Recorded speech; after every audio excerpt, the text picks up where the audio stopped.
Welcome to New Hampshire Unscripted with your host, Ray Dudley.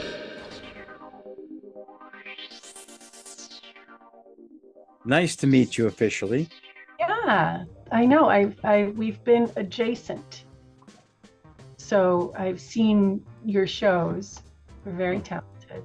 Oh, thank you. Thank you. And you've worked with some of my favorite people. So yeah, this is fun. This was nice to be in the same building at the same time.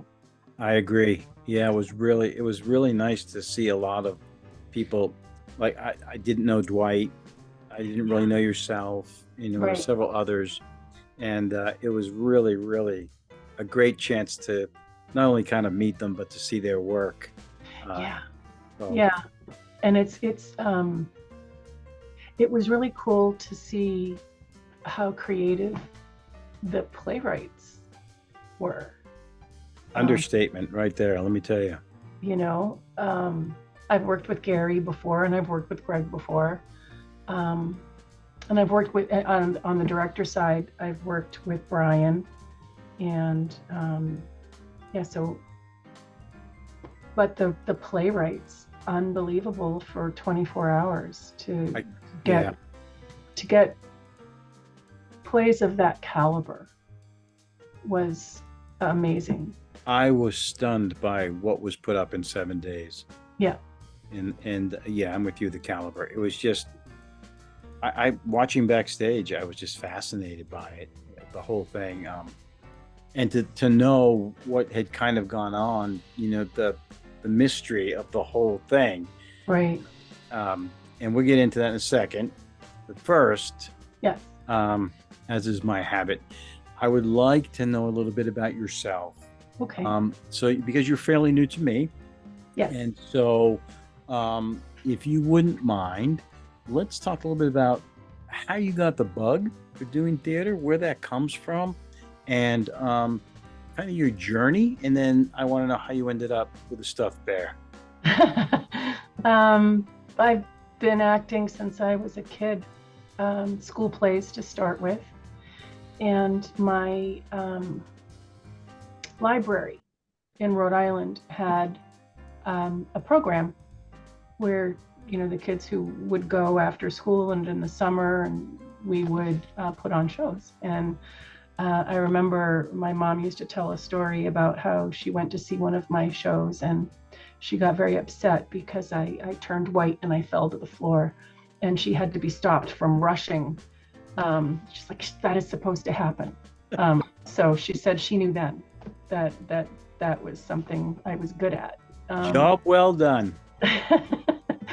Terrify your mother.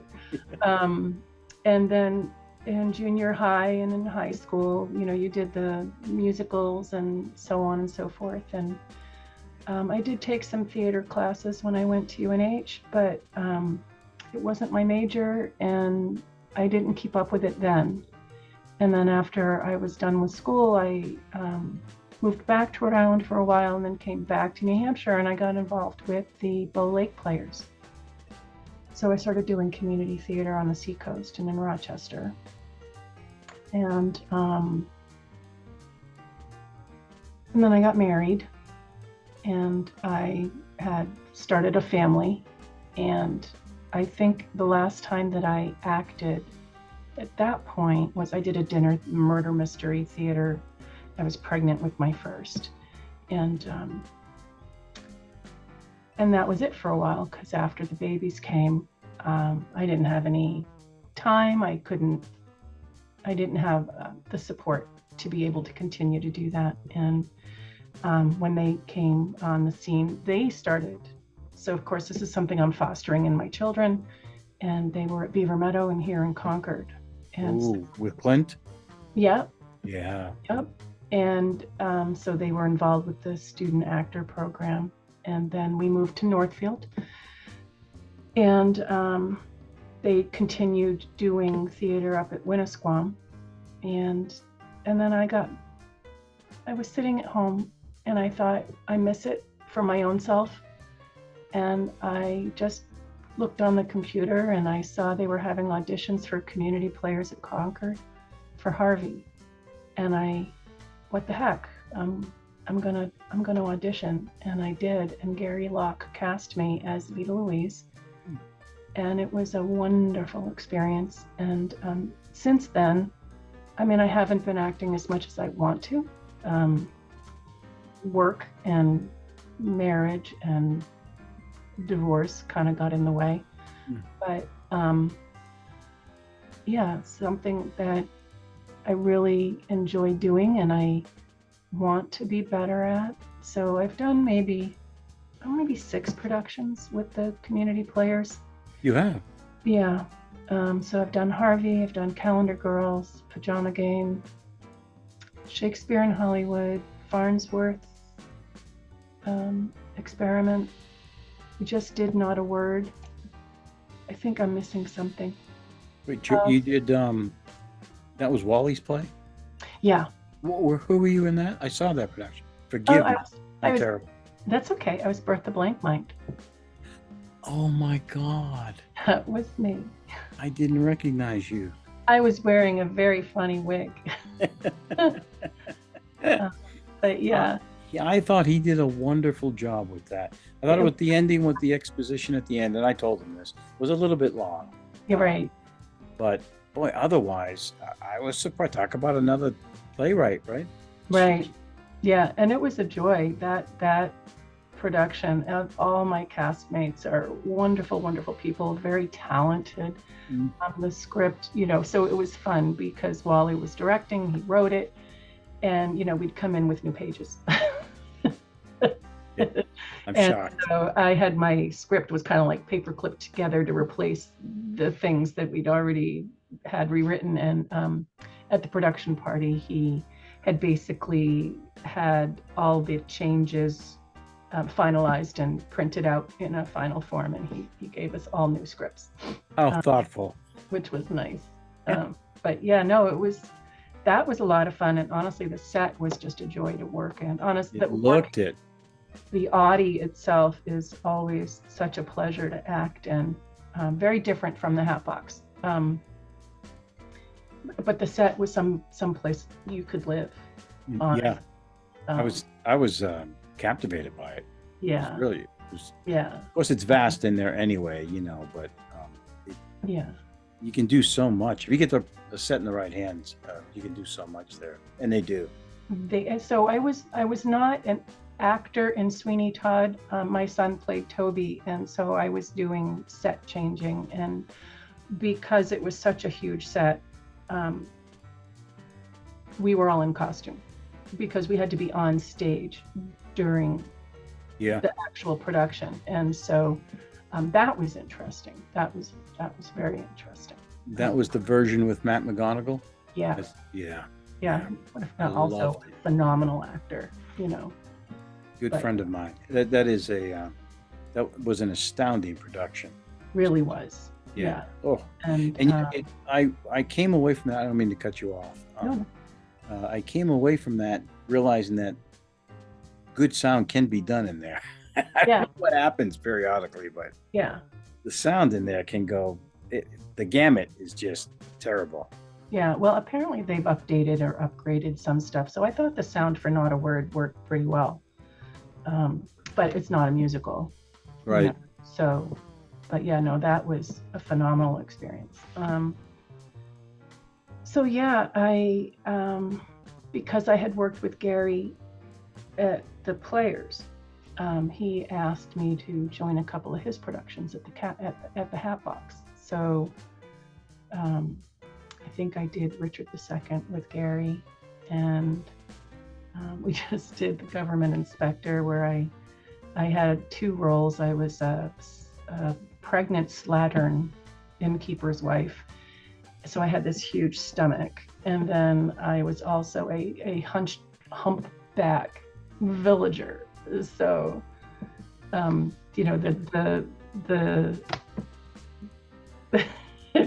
the costuming was make me look as terrible as you can, and they did, but that was a lot of fun. And Dwight was in that, and so someone else had said that too. I think. So Dwight and I had acted together in that show. And Nice. so when it came to the 7-day play, we were already familiar with each other. And he was a wonderful scene partner. We will get to that. Yeah. Any plays over your career that stand out for you that roles that you played that you were enamored with, or have you not reached those yet? Well, I really loved playing Mari in Calendar Girls. She is a conflicted person who is in charge. She has control issues. She puts on a big face about, being very confident. But she had a really nice scene where she kind of opened up and was vulnerable. So you kind of got to see the inner workings of her mind. So she's not just, a Karen who's large and in charge. She had depth, and I enjoyed that role a lot. Vita Louise for me was fun because I had played Myrtle May in high school in Harvey. So that was, as I age, my roles age. Funny how that happens, huh? I know.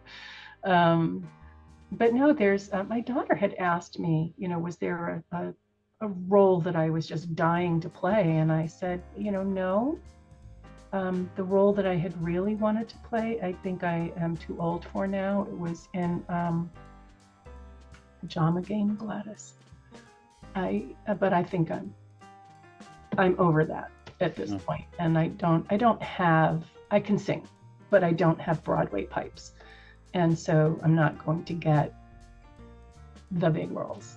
But I always had a lot of fun in chorus and in ensemble. So, when you're asked, is there any role you won't play? I don't think I've ever said no.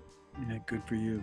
Because I just enjoy being on stage. I enjoy being part of a company.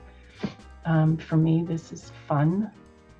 Even if I've had a terrible day at work, and I do have terrible days at work, to go to rehearsal and to get to play with my friends is very satisfying. What type of an actor would you say you are? Do you lean more towards drama or physicality or comedy? Where would you place yourself there? Well, gosh, I don't think I've ever thought about it. Isn't that funny? I think I probably play more comic roles than very serious roles. Although I worked with Cariel in When Colossus Falls for Dark Tongue for New World Theater, and that was a very serious role, and that was very satisfying.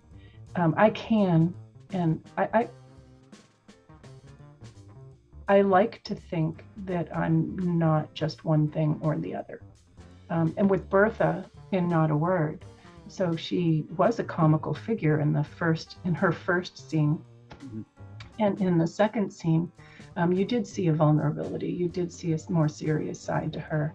And so I like those kinds of roles where it's not just one thing or the other. It's, I can play unintentionally funny and with depth. So I guess, yeah. So that was Mari. That was also Bertha. Really, as far as the Hunchback and the Pregnant, that's pure comedy. You can't. It's farce, and it better be comedy. I know. Let's fingers crossed. Yeah. Let's hope I was funny. Let's hope I make people laugh. But like growing up, Carol Burnett was one of my idols. Oh yeah. And she had a range. So yes, she was really, really funny, but she could also be very poignant, Yeah. And she could make people think with her comedy. And yeah. So great name to bring up. Yeah. So go ahead. No, go ahead. So I mean, when I think about people that I've been inspired by, she comes to mind, and Glenn Close, obviously, you know, Meryl Streep, the emotions that they can portray with a slight facial expression kills me. You know, and that's film. It's not theater, Right. which, you know, so on theater you have to be bigger, brighter, broader, so you can hit the back of the audience. And I've only ever done one film project. And my daughter was in Ireland for a semester with school, and she was in a film class. And one of her classmates asked her to be in a show, and they needed a mother. And she said, my mom can do it. So I was on my laptop, and I had the script, and I read the script and sent it, you know, through Dropbox to Ireland, and then they edited it together for, and that was fun. But that's the only film I've done. I'd like to do more. Yeah. Yeah, I like film too. Yeah. Well, I like film because you don't have to memorize stuff for long. You know, Right. There's none of that 4 week, 6 week, 8 week having to keep it in the brain. It's a 30-second dump and you're done. So, yeah, I am amazed by people who can still quote their shows 20 years later. There's only a few lines, if anything, that I can do that for. I pretty much discard the minute I don't need to know it anymore. Valerie, I have a friend who I did shows with him in college in the 70s. He not only can quote his, he can quote my lines. Wow. This day. Wow. I'm stunned by it. Right? You know, he'll be like, "Oh, do you remember when we did this scene?" And I said this, and I'm like, "No, I don't know what I had for breakfast. Where are we? I have no idea." But he can do it. Yeah, with that's clarity. amazing. Oh, yeah. I don't have that capability. My kids can do that. They can watch a movie, and then days later they're still verbatim saying the lines. And I said, "How do you do that? Because I can't do that." Please give me a piece. I know. I need to be able to do that. I'm actually shocked that I knew my lines for the 7-day play. You know, because it was 6 days actually 5 days to learn the script and the blocking and memorize. And then 6th day was the tech rehearsal and the performance. So that was something. I think I aged a little bit more than that already. I was so worried, and but you know what? There's something about an audio, and I don't know. Again, film. I guess there's people there watching you film, but I get a lot of energy from the audience when I'm acting. And it's a totally different world. Yeah. Totally different. I mean, there's nobody. Everybody on set has to be quiet. They can't, because they're off set, they're off screen. They can't be making noise, so that they can't be laughing at you or crying, you know. And so you get no feedback. It is what it is. So what do you do with that? I mean, how do you go forward with that? You gauge it by the response of the director or who's ever behind the monitor. They either like it or they don't. And if they don't, you do a retake. But if they do, you just move on. Next page. There's nothing there. There is no feedback at all. And how long do you usually get to learn your lines? Well, they like you to learn your lines pretty much before you get there, because there's big bucks involved in all the people that you don't see standing around waiting for you to deliver your lines. So there's a lot of money involved. So when you get there, I mean, the bigger stars can kind of get away with it. You know, they can go off to the side a little bit and re-go over this stuff, but you still need to be not on book. You need to be off book, but you don't. The other thing about it is, though, you do it in smaller chunks. So it's not like, you know, you're doing a whole act and you can't leave the stage for, 40 pages. And so they'll just do like a page and a half at a time. And then they reverse and they got to do the shots from different angles. So you get to repeat a lot of the stuff. But yeah, that's why a lot of movie stars have a hard time transitioning to theater. I heard stories about like Al Pacino and some of these guys who actually have to have monitors built into different places on the set, and they have earpieces, and so they can read their lines. They're being fed their lines because they can't do 30, 40, 50 pages at a time. Wow. Yeah, it's a totally different world. Totally different world. So what is your favorite way to learn your lines? So I find that as I'm highlighting my lines, there's something about that scanning of going right through it. So it's like a speed read, and I get the bulk of it at that point. And then the rest of it is I have come up with my own habit of 5 pages a day. I figure I can easily handle 5 pages, and that includes everybody's dialogue, not just mine. And and you do 5 pages a day, 15 days, you've got 75, most of the scripts done. And each day I do, day 1, I do the first 5 pages. Day 2, I review the first 5 and I learn the next 5. Day 3, I review all the 10 previous and I relearn 5 more.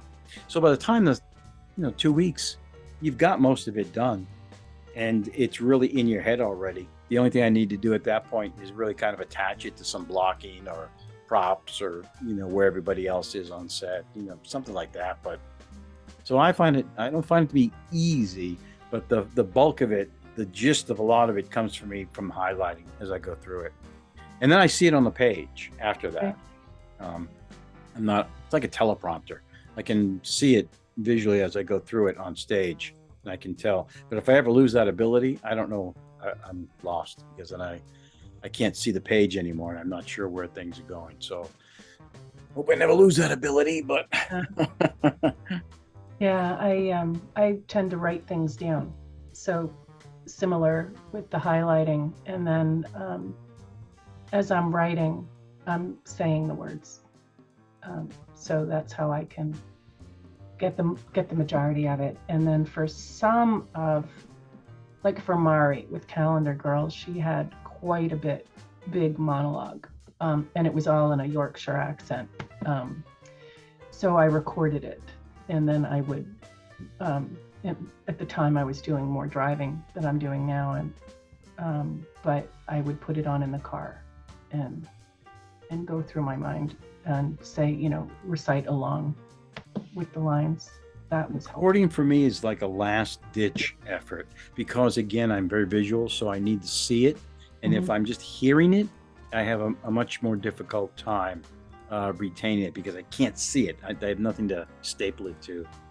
Well, I like the recording at times if there's something cue dependent. So I'll hear the cue, and that's important for me too. But you're right, you need to have a sense of the whole scene. And when you rehearse, you get like the muscle memory. By walking through the set, you know that you're supposed to say this particular thing when you're in this particular area. So it's actually pretty organic. Hard to explain, I guess, to somebody who doesn't do it. I think organic is a good word for it, because then it becomes real. Right. I like to be off book as early as I can. Yep. Preferably very close to off book day 1. Right. And then everything else is just strengthening what I already know. It all reinforces, every step I take, every handshake, every look, every prop just begins to reinforce what I've already learned and just cements it back in there. And then you can control the set. You own it. So when do you find that you're inhabiting the character?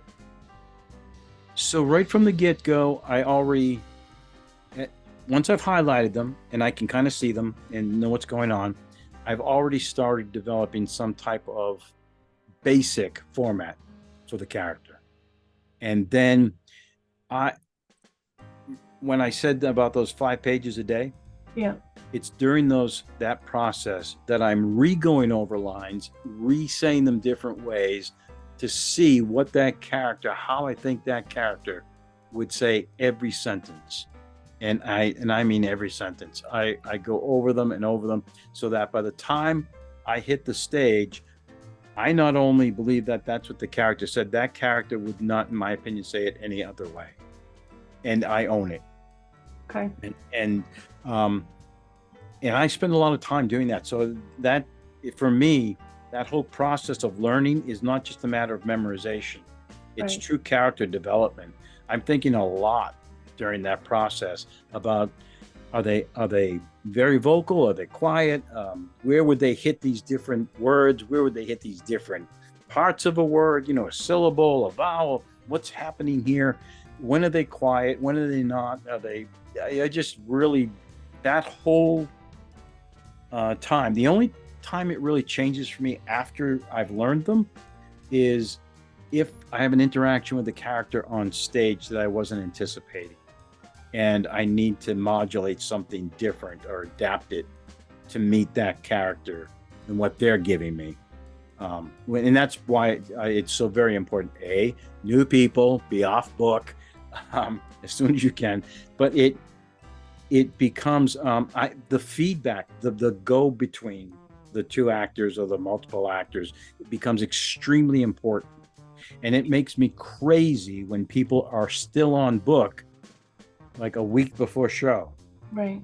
Because they're not going to give me until some ethereal date their final presentation. And usually it's a piece of crap because they're not comfortable with where they should be as a character. They've just gotten off book. How can they possibly? I know. So that's where I find it. I like that moment when you're pretty confident in your lines, you're off book, but you're still new to the set, and you can still find things to play with in the character or with your scene partners, and just like for Not a Word, Bertha had a lot of stuff in her hands. She had the slap board, she had a notebook, so to be able to manipulate props, you can't also manipulate a script. But that was fun because I felt every performance was different. There were things that I emphasized or that she kind of came out with while I was on stage that kind of took me a little bit by surprise. And just the way, because the lines didn't change, but the way I said them did. In the final scene, there was, I think on our final performance, it just suddenly dawned on me that some of her lines, when she's talking about deciding to take her life into her own hands, was echoing, and I don't know why it hadn't occurred to me before, but it was echoing what Kai Heish had said as the director, what his character, why he wanted to be a director, why he came to Hollywood. And so I think on the final show, when I was saying the lines, and I hadn't done this before, I turned around and I looked directly at Kai. And I was talking to Kai, saying the lines I had been saying before. But it was like, this is me too. I see you. This happened to me too. And so that was different. And who knows if we'd had more than 3 performances, if that would have continued to develop. But that's the one downside of those big, beautiful sets and being at the Audi for the players is you get 3 performances. Whereas at the Hat Box, you get 9. Mm-hmm. That's fun, Yeah. And that's cool. Yeah. I had 2 things that stand out for me personally in my evolution as an actor. We were doing in college a month in the country, and I was playing the tutor. And there was this scene that I was playing with the woman I was tutoring, the girl that I was tutoring. And we were playing it a certain way. And then this was down in Boston. And there was a snowstorm, and we couldn't get to the college where we were rehearsing. So we had to go to somebody's house to rehearse. And in order to do that, we were downstairs and we needed to be more quiet because they were listening to TV or something up there. And so that event changed the way I played the scene, because I had read the scene erroneously, I'm pretty sure, very upbeat, very bright, very gregarious. But when we quieted the scene down, it became very different. Very, very different. The intimacy that was supposed to be there after we discovered it, and we had pulled us back.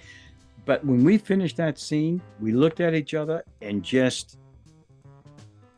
we almost couldn't breathe, because it was just a whole different play at that point. So that's one thing that happened for me. And another thing that a habit I had developed, and it's harder to do these days because of set time. But when I was in college, we used to stay after everybody else had left. There were 2 or 3 of us who would stay, turn the set lights down lower, and just stay for another hour or so on the set. And we would bring in food and drink and just sit there like it was our house. And what began to happen for each play that we were in, you develop a real intimacy with the set, so that you're not worried about tripping over a carpet or a cable that's buried under something, and you walked around, spent hours on these sets, and they became second. It was like living in your home. You know, you can almost turn out the lights in your home and know where everything kind of is, and that bolstered all of the performances, because you didn't have to worry about stupid things. You know, did somebody move the chair 3 inches, and isn't there an end table supposed to be there? It became real. It made the scene more real because you weren't hesitating to do something, to move somewhere. You lived there. Right. So that's pretty cool. That you it was for me. So yeah. Let's talk about 7-day plays. Okay. And I appreciate all of the info you just gave me early on. Oh no, you're welcome. I'm fascinated by actors and their energies that they put into things. So you volunteer. Gary pulls you in, kind of gets the lasso out, asks you to be a part. It was Aaron. Aaron asked me. Oh, I thought you said Gary did. No, well, Gary asked me to be in a couple of his shows, but Aaron asked me if I wanted to do the 7-day play. I know. So when we were doing Final Reel, which is, I think, the first show that I did with Aaron,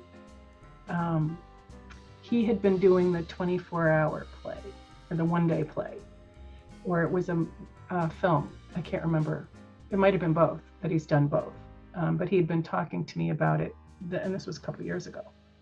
And so when we were doing Government Inspector, he was talking about maybe doing a 7-day play. And I had said, well, that sounds interesting. And then he asked me to act. And I said, yeah, I'd love to, because I want to do more.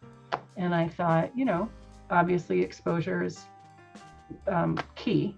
People see you to know what you can do. And I thought this would be a good way to push my boundaries, to expand my skills, and have fun.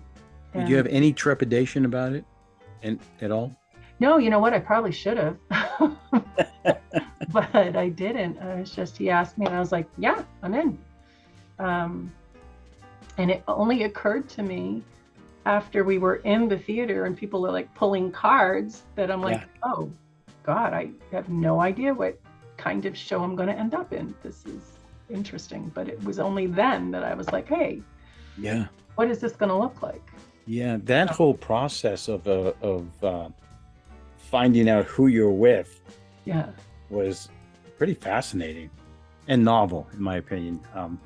And the whole prop table was a hoot. Yeah. Did you see him pull out the bear? I did. I was like, oh man. This is gonna be fun. So, did you see Government Inspector?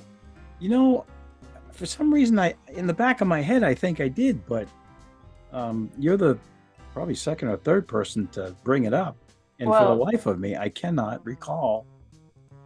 I seen it up at the Winnie, but I don't recall seeing it at the Hatbox. Well, the reason I ask is because Gary Locke directed that, and they were supposed to be a bearskin rug, and basically it was a flat teddy bear that was very large. It was a rug, but it was like a kid's teddy bear rug, and he named it Benny. So, and Laura Hoagland, who was directing our section, had to do this little dance with this bearskin rug that's a teddy bear rug. And so when Greg pulled the teddy bear, and I knew I was going to be in the show, and I was like, oh my God, it's Son of Benny is what it is. This is going to be something. So the fact that you brought up that tells me I have not seen Inspector at the Hatbox, because that would be something I'm pretty sure I would have recalled. Probably would have remembered that. But did you get chosen before Dwight or after? I think I was the first to sit down. We'll see, because I work until 6:30, and the way that Aaron had it set up was because we had the double, the earlier rehearsal times and the later rehearsal times. He knew I needed to be in the later rehearsal time, and so that meant I was either going to be working with Greg or with Gary as the playwright. Okay. And with Laura or Mary as the director. And so I pulled the card and sat down next to Greg. So when Dwight pulls his card, were you like, yes? Yeah. Well, I mean, honestly, I don't think I had a preference about who I would want to work with. I like meeting new people. Yeah. You might not know this because I'm pretty chatty, but I'm kind of an introvert. I'm an extroverted introvert. I have learned to enjoy meeting people instead of being terrified by it. And that's actually one of the reasons I love acting so much, is I don't like being looked at. But if I'm on stage, it's not me you're looking at, someone else. I don't like pictures of me. I don't like, I guess I don't mind being photographed. I just don't like looking at them later, because I never look the way that I think I look. Yeah. So I just don't enjoy that part of it. But so as far as meeting new people, that's okay. I like finding out about people. I like talking to people. One-on-one is great. Like this is wonderful. It's nice to know you. Thank you. Same here. And through the years, I've gotten better at making myself available to other people. But I love being on my own. I love living in my head. I read books a bunch when I was a kid. I used to act them out. So you lucked out royally getting Dwight, in my opinion. He's a wonderful scene partner. He really is. I look at the things he pulled off. Yeah. I'm not so sure anybody else there would have gone to the places he went to. Yeah. The scenes with the bear and his character, what do you have, 5 different characters? I think he had 4 or 5. So when I saw Greg, I was like, great, Greg, thanks. Why do you hate me? You gave me all the lines, and Dwight got to record 75% of his. He didn't have to memorize that, but he did have all the quick costume changes, and he did have to have 2 fisticuffs with a bear. He did. The physicality in that was just right. Just amazing. He was great. He was really great, and he like the first day of rehearsal, he's rolling around on the floor with the bear. It was great. It was wonderful. But we actually had to make sure that we had the chairs moved close enough together, because I'm supposed to throw the bear. Like the bear is supposed to attack him. But spoiler alert, it was me throwing the bear. I seen you guys have to make that adjustment in your tech. yeah, so yeah, we had to make sure the chairs were in the right spot, and because I didn't want to make it so obvious that it was me throwing the bear. It had to be kind of like a controlled release. Yeah. No. We bought into it. We were sure the bear was just I know. jumping. You guys probably were not aware that he was Yeah. not really alive. I'm like, what? What? What? I know. So that was fun. And the way that Greg wrote it was, well, because it was funny, because they had the playwrights had to interview us, and Mhm. some of the questions that Greg was asking were, can you do accents? How physical can you be? Those kinds of things. And I think, I don't remember if it was Dwight or Greg who first said film noir. And the minute it came out of somebody's mouth, I'm like, oh, that's what this is going to be.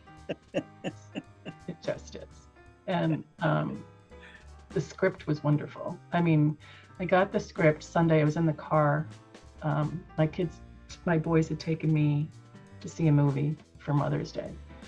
And I'm in the car, and the notification came up, so I start reading the script, and I'm snorting because it was such a funny script. And the boys were like, "What's so funny?" I'm like, "I can't tell you. You'll have to just wait and see." But I was laughing from the minute I got it. Oh, lights up, bear sitting in the high I chair. feel very lucky, because I think that's the show that I was meant to do. Oh, it was perfect. Yeah, the high chair was a nice touch. That was our stage manager, I think, who suggested that, because I'm tall and I was having to reach, and they said, no, he needs to be higher up. We need a higher chair. And then we're like, well, let's get a high chair. And then that was really where that all started. It's a little cup of coffee. What was it like for you? Obviously, it's all camp, but yeah. You're actually talking to this bear like he's actually responding to you, and it's a hoot, because you actually think you're getting answers, and all these things start happening. I know. It had to have been a blast in rehearsal to portray this very serious woman. Yes. Who's taking the bear very seriously. And clearly. Apologies, detective. I'm like, attractive and confident and attractive. I like that in a man. And I had to remind her that I was a bear, So yeah, it was a little different than some of the other roles that I've done, because it was very stylized,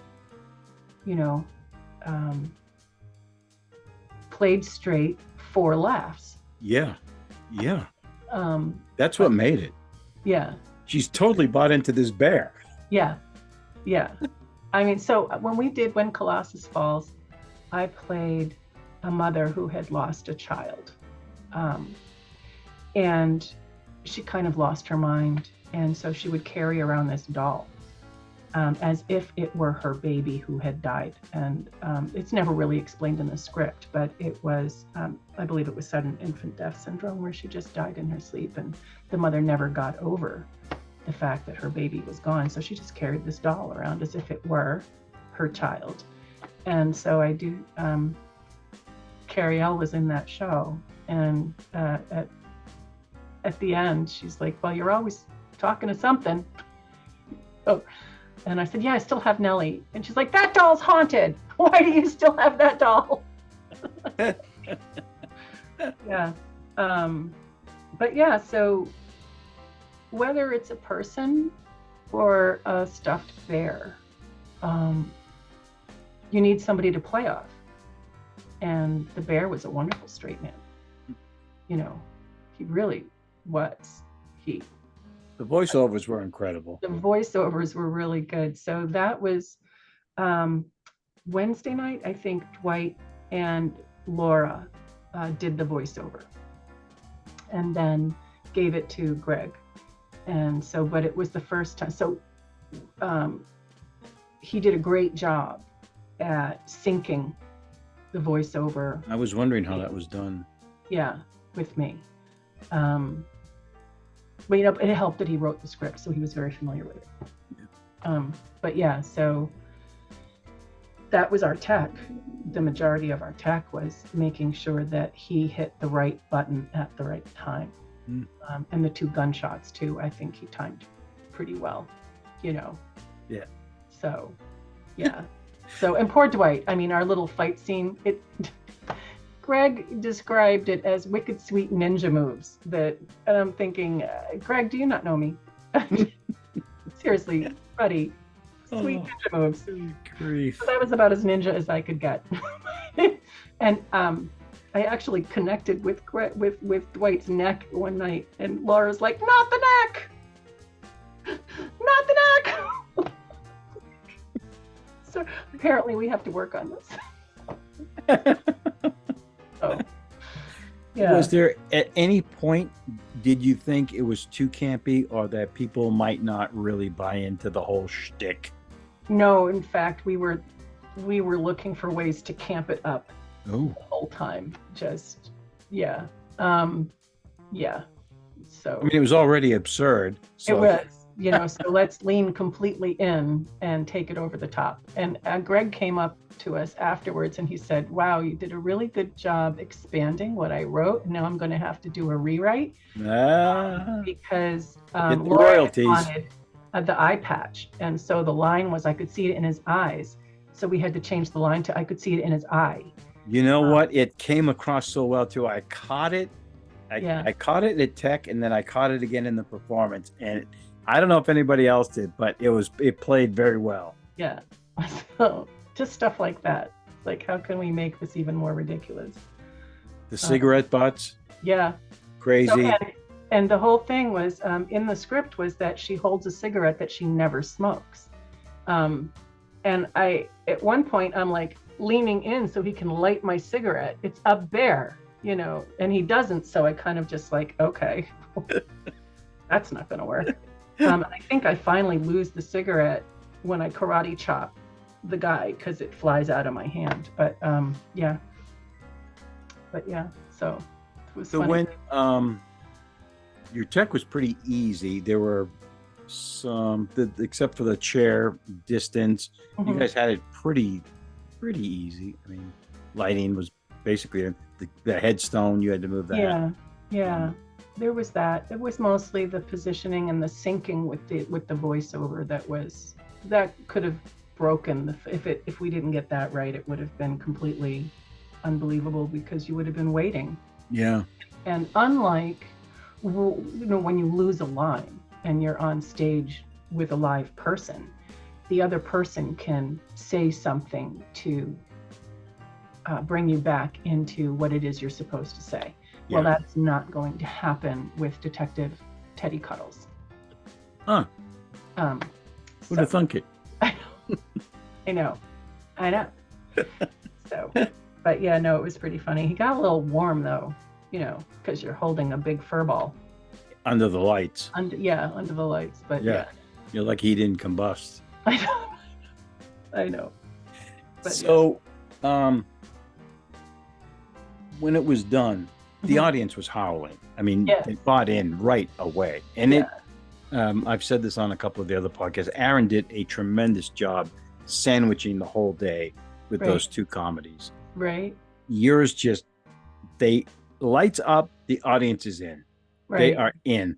And so when the show was over, how did you feel that it went? And now you've had a little bit of time to think. Are there other things you're like, oh, if I could do it again, I think I would have maybe inserted this or done something. How'd you feel about all that?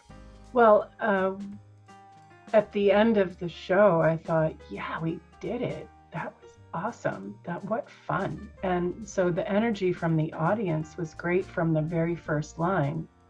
She said she had a job for me. And then my line is, I have a job for you. And the audience went wild. And I thought, okay, they're going to get this. And it's funny because it's such a tight space. Yeah. That you almost have to work to not look at the audience. But I didn't really have to work to not look at the audience because I was completely focused on this stuff there. And so it wasn't until I heard a particular laugh that I realized, oh, I know who that is. My son was in the audience, and I could hear him laugh, and because I was worried because he'd been in Boston and I wasn't sure if he was going to make it in time. So when I heard him laughing, I was like, oh, okay, you made it. So, but it was funny. And then my other friend Paul has a very distinctive laugh, and he said he didn't stop laughing from the moment the spotlight hit the bear. I'm telling you. High chair. So that part, it was really, it's like one of those shows that you do and you just feel so good about it. You know, yeah, there was a line that I didn't say, it got cut off, but it didn't matter because it was what it was. It didn't mess up anything as far as the action went. And Dwight, the reason I didn't say it is because Dwight said his line like as if I had said my line. So like right before I said my line, he said his, and it was fine. It was just like, so tell me again who you are. And he told me who he was, and it was fine. And what would I do differently? Would you, if you would? I don't know that I would. I was actually thinking, gosh, I'm sorry we only have one performance of this because I would love to do it again. So yeah. But I don't think I would change anything. No, I don't think so. Maybe get a little better at the fight scene that I'm in. Dwight did not need to improve on his fight scenes. In all of his fight scenes were great. But yeah, as far as me, hitting him and grabbing the gun and then, boom. Yeah. Yeah, that I think I would like to be a little bit more practiced at that. But that was the only thing. Sometimes so you got to see the other 3 plays afterwards because you went first. But you know what? I didn't read them. So I know Dwight had read the other scripts. But when they all came out, when they all got posted on the board, on the, what's the word I want? Google on the up on the web. Yep. But I didn't, because I didn't want to. I only had 7 days, 6 days. Yes. So, like I don't want other words in my head. So I had no idea. I was like the audience. Yeah. I did not know. I know who was in what, but I didn't know what the subject of the plays were. And so that was kind of cool to see.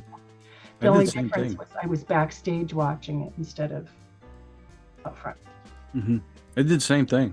Did you? I didn't read. Yeah, I didn't want to read them because I wanted to be like the audience. I wanted to see it live, not with something preconceived. Right. But man, and I was not let down. Ooh, right. My Everybody goodness. did a phenomenal job. Oh my goodness. And I like, and the energy. You're right. Aaron did a really good job of showcasing the energy of each piece by the order he put them in. So yeah, it was kind of cool to see the more serious pieces. Yours, with you and Deirdre was very touching, very moving. Thank you. So, and then of course after you came the dog training. Talked to Carriel last night. Yeah. Yeah. Oh, Carriel, you're killing us. Killing us. That was just, and it was another classic. And it was perfect to end the evening or the afternoon in. Right. Perfect. And honestly, I think the playwrights did a nice job of showcasing their actors. So Peter had you and Deirdre. So you guys are both very experienced and very adept and very emotion evoking. So I think that he probably played to your strengths. I agree with you. I think it happened in all of them. Yeah. I mean, again, I don't know who could have replaced Dwight. You were perfect for the straight femme fatale. Right. I would not want to have been Ian doing those monologues as the wherever that Well, and here's the thing, Kelsey is the MVP as far as I'm concerned. I'm with For the you. day play, because to take that role and learn it, to be mostly off book in 2 days. Yeah. That's amazing. And she did a beautiful job with it. We're all struggling with 7. She comes in 48. Right? So I said, thanks a lot. Thanks a lot, Kelsey. Yeah. Way to make Yeah. us feel bad about Yeah, ourselves. here we all trying to commiserate together, about Right. how tough this is. 7, oh my God, how's it going to turn out? She's like, yeah, hold my beer. I know. 48 hours. I know. Now, I think it helps that, she lives with her scene partner. That probably didn't hurt. It might help. It might have helped. But yeah. But no, to do that is, and it was a very, what is the word I want? It was an intelligent script. That's not the word I want, but it was. Yeah, I know what you're talking about. It was, so it had emotion, but it was, Very cerebral. yeah, that's the word I want. Thank you. Cerebral. But also very emotion provoking. Mm-hmm. When she's complaining about her husband, and then she thinks everybody's gone and he's still there, and it's nice to see. It's very human nature-y. You're gonna bitch about the people that are closest to you when they piss you off, but at the thought that they might not be there at the end of the day, then that's eye-opening. Yeah. And she, I thought, portrayed that so beautifully. I was caught off guard by Gary's play and by Carrie L's. Yeah. Gary, I didn't expect that level of thinking. I kept thinking the whole time, where's this going? Who is this guy? I was caught in there. I was just expecting more slapstick kind of stuff. So knowing Gary, and Right. it never happened. And then Carrie L, I know Carrie L fairly well. I was not prepared for the art of dominance. I was not ready for what Yeah. came And I out of thought the actors did a nice job there too. And I haven't worked. I forget the actor's name. Ryan, Brian. Amy, Yeah. and Deb. And Deb. So Ryan was understated, but very believable and very funny. Yeah. And Amy's always a joy. I've seen her a few things. This is the first time I've worked with Deb, but yeah, thought it was all really good. Oh, and it built so well. And of course, the Yeah. audience being in on the gag Right. just reinforced, how Right. funny this thing really was. Ridiculousness of this man. Yeah. It was very funny. It was very funny.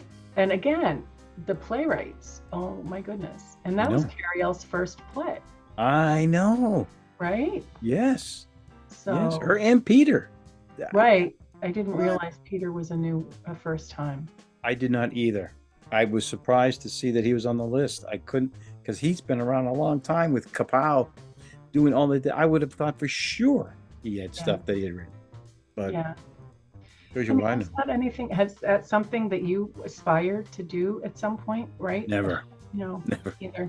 I'm quite content being old, fat, and an actor. I'm right Don't- there. I don't think that's an accurate description. Oh, thanks. But, Well, that's what I have on my mirror. So okay, well, so it's funny. I've done a couple of improv classes with Aaron, ooh, and so much fun.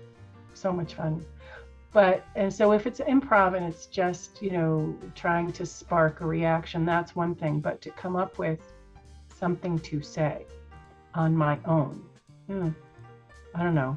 Just give me a script. I'm happy with the script. I have watched Aaron and his group, and they amaze me. They are. The ability to think, the synapses that have to be firing to keep that alive. Right? And it's so much fun because they were doing workshops. So you just go and you work with them. And I think I did a couple. It was so much fun. And you learn a lot, and you learn to trust your instincts. And that's basically what it is. That's huge.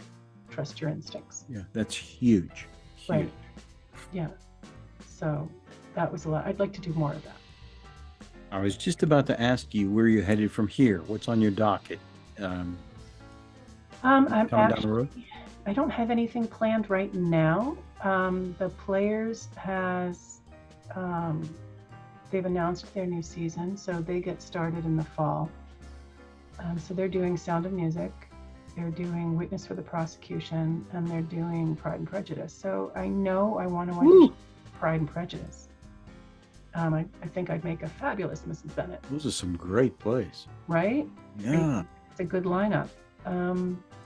I don't know if I'll audition for Sound of Music because, again, not a good set of pipes, and I think I'd end up being a singing nun. Which there are worse things. I would probably have a blast. So we'll see what happens. Laura was telling me about a couple of other shows that are going to be being cast soon. So I don't know. I'm open. I don't have anything planned at the moment. I had done, and I would like to get into. So before the pandemic hit, I had been taking some voice acting classes and training. And so that's something that I would like to get back to. When the pandemic hit and everybody else was out of a job, I went into 7 days of work a week. Well, I work for unemployment. So sorry. I thought maybe there's my something. daughter thinks is hysterical that I work for unemployment. It's very ironic in her mind. But when everyone else is at home, it means I'm busier than ever. And so I didn't get a chance to do what I wanted to do, which was finish setting up my home studio and start out, sending out auditions. And I felt terrible. Donald Tongue had asked me to do a monologue, record a monologue for him, and I said I would, and then I couldn't. And, I regret that because it's something I really, really wanted to do. He's working on a film now, too. Yeah, I got the email about that. Yeah. So that's something I want to get back into. So we'll see.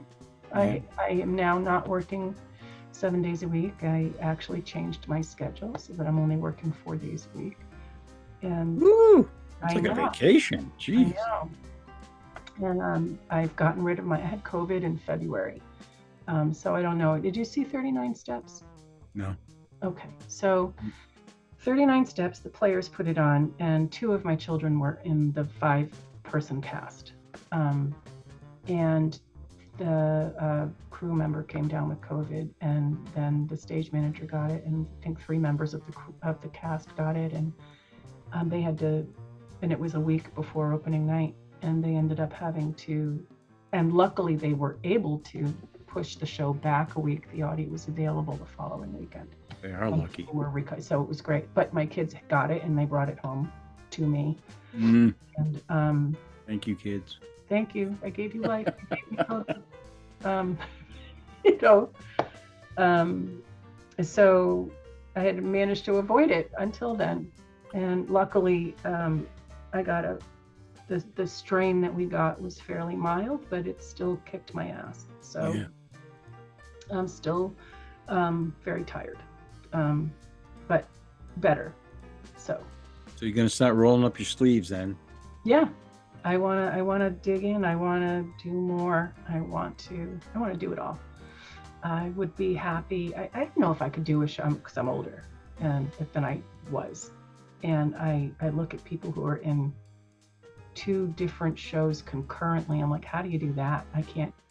How do you say the right want to do it? Show? I don't think I can do that, but I don't mind, going from one production to another.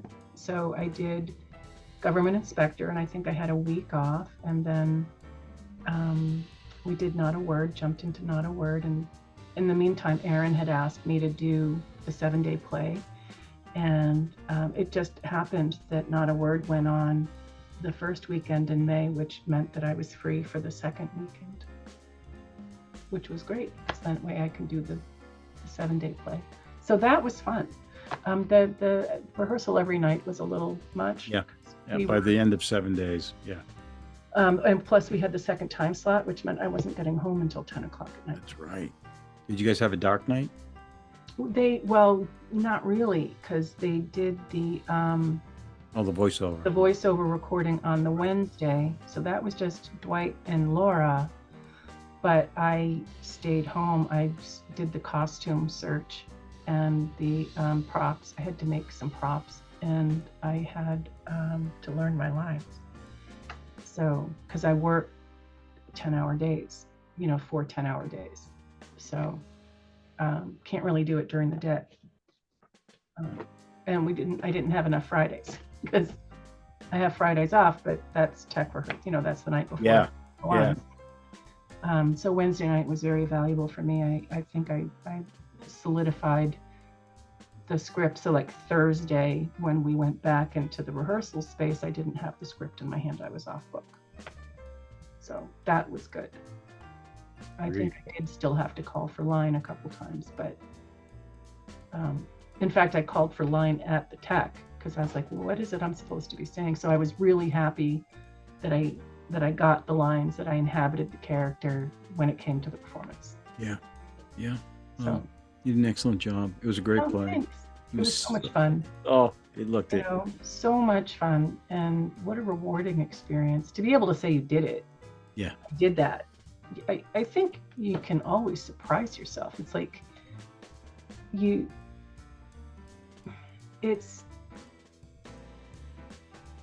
don't want to say I can't do it, or I hope I do a good job. You always say that. I hope I do a good job. I hope I do this role justice. But to be able to say, yeah, I did that in 7 days, Yeah. I'm proud of myself. You're in rare company at that point. So I think, well, if I can do that, I can do more. Yeah. So it's a big confidence. I mean, did you find that too? That it was a big confidence boost for me? Yeah, I had a little different curve in mine. Not a learning curve, but just a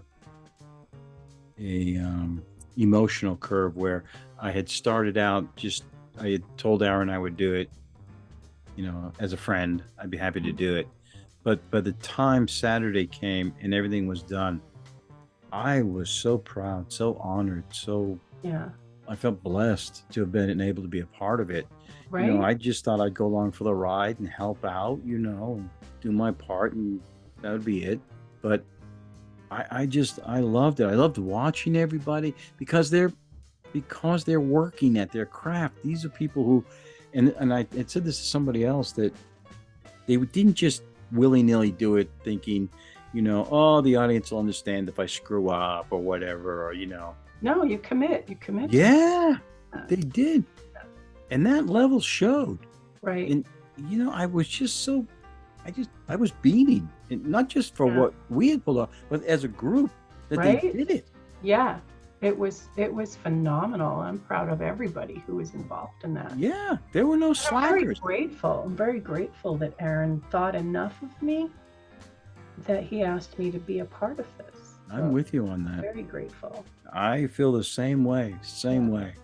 I'm so glad I accepted the invitation. Yeah, me too. All right, I've kept you long enough. No, this is fun.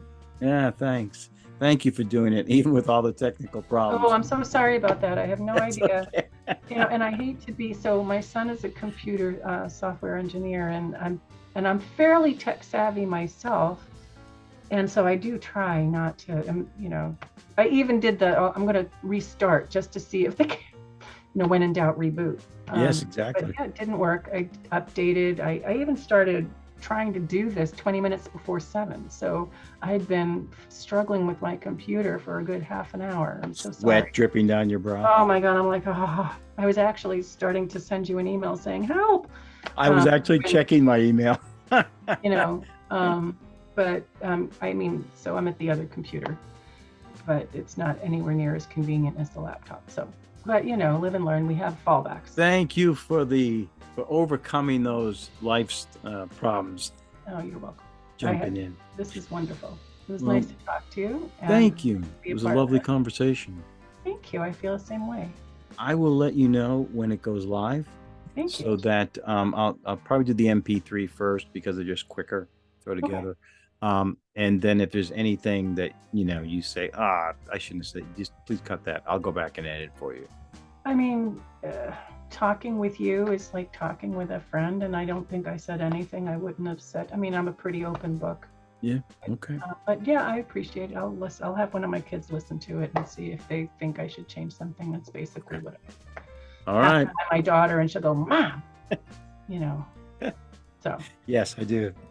Yeah. One day of vacation left. Enjoy it on the holiday weekend here. Yeah, I know. So. Valerie, thank you for taking the time. Oh no, my pleasure, really. Right. And All right. thank you for being part of the show, and thank you for, I don't know, just you and Deirdre just giving us that really lovely performance. Oh, thank you for that. We were a little worried. Lovely. But it came off. Thank you. Have a great night. You too. Take care.